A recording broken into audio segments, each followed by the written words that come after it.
Welcome to Luca is a Billionaire, where the only thing I invest in is your answers.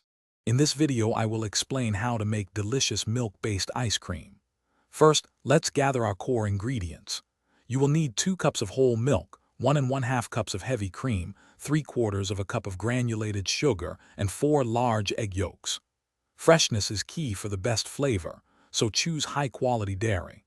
Also, make sure your ice cream maker's bowl is pre-chilled, typically for at least 24 hours to ensure proper churning. Next, we will create the rich custard base. In a bowl, whisk the 4 egg yolks with the 3/4 cup of sugar until the mixture is pale yellow and creamy. In a saucepan, gently heat the 2 cups of whole milk and 1 1/2 cups of heavy cream until just simmering.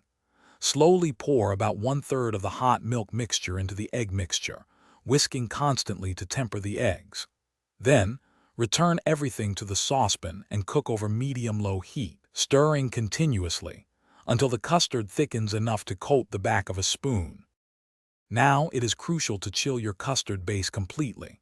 Strain the cooked custard into a clean bowl, cover it, and refrigerate it for at least 4 hours or preferably overnight. This step is vital for achieving a smooth, creamy texture.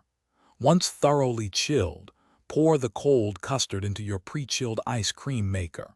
Churn the mixture according to your machine's instructions, typically for 20 to 30 minutes, until it reaches the consistency of soft-serve ice cream. Finally, it is time to firm up your delicious creation. Transfer the freshly churned, soft ice cream into an airtight container. Place the container in the freezer for at least 4 hours, or until it reaches your desired firmness.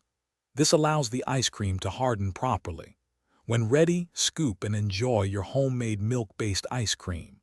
It is wonderful on its own or paired with your favorite toppings, like fresh fruit or a drizzle of chocolate sauce. Thanks for watching and please subscribe. It's the best investment you'll ever make.